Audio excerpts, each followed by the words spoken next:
and that saved 2 lives there. What are the costs? What is the reward? Look at that. You know, and then who's responsible? And we all know where the ball falls. I've been teaching a Sunday school class, and it's a book we've been on lately, The Purpose-Driven Life, and I'm sure some of you read it, heard about it. And he starts off, the first sentence, I believe, in the whole book, I can't have, we're on chapter 27, but I believe the first sentence from the book was, it's not about you. Our responsibility here on earth is to glorify God. Zip, nothing else. They're not winning championships and football games. It is about glorifying God. It's all about Him. You know, and we can live that and walk that way and think those thoughts each day. I play golf with a guy, and and I've been talking to him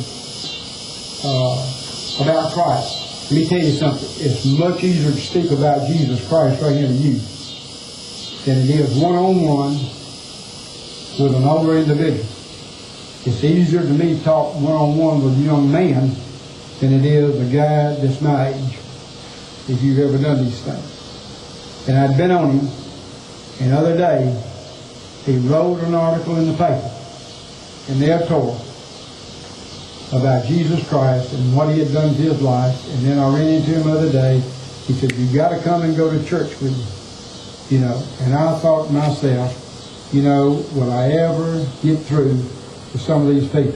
Now, I'm not one that walks around with a Bible under my arm and saying, "Praise the Lord," everybody I meet. I don't think Jesus Christ did that.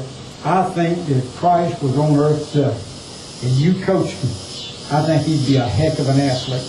I think he's got dusty feet and calloused hands, you know, and I could see him with a basketball with 10 seconds left in the game and it tied up. Or I could see him with a baseball bat in his hand and me trying to throw a 3-2 pitch past him and the bases loaded and the score tied. I could see him on 3rd and short or 3rd and long, and when he had to get it. I am telling you, he would carry it all the way because he was that kind of individual. And he went straight to the cross with that same attitude. And so listen, we have got something to be proud of. I told you one time I tried it all. I got stressed out a little bit one time, just going to see. And I'm telling you, it is vain. If you go home tonight and read Ecclesiastes, 8 chapters, it won't take you long. One of the best books in the world to read. Read the last chapter of it, the last 2 verses. He said, "This is the whole, principle of man or something, and that's to fear the Lord and to obey His commandments." Did you know they're listening to this? There are 1,100, I hope I get these numbers right, in 18 chapters in the Bible. 1,118, I think. I'm hoping I hit this thing pretty close. And then there's chapter 118 is the, let me get this right. Anyway, chapter, I forget what it is, but it has 1-8 something to it, is the central center of the Bible. Chapters 1:17 is the longest chapter in the Bible. Chapter 1:19, which is Psalms, both of those is the shortest chapter in the Bible. And the center chapter is 1:18, that's what it is.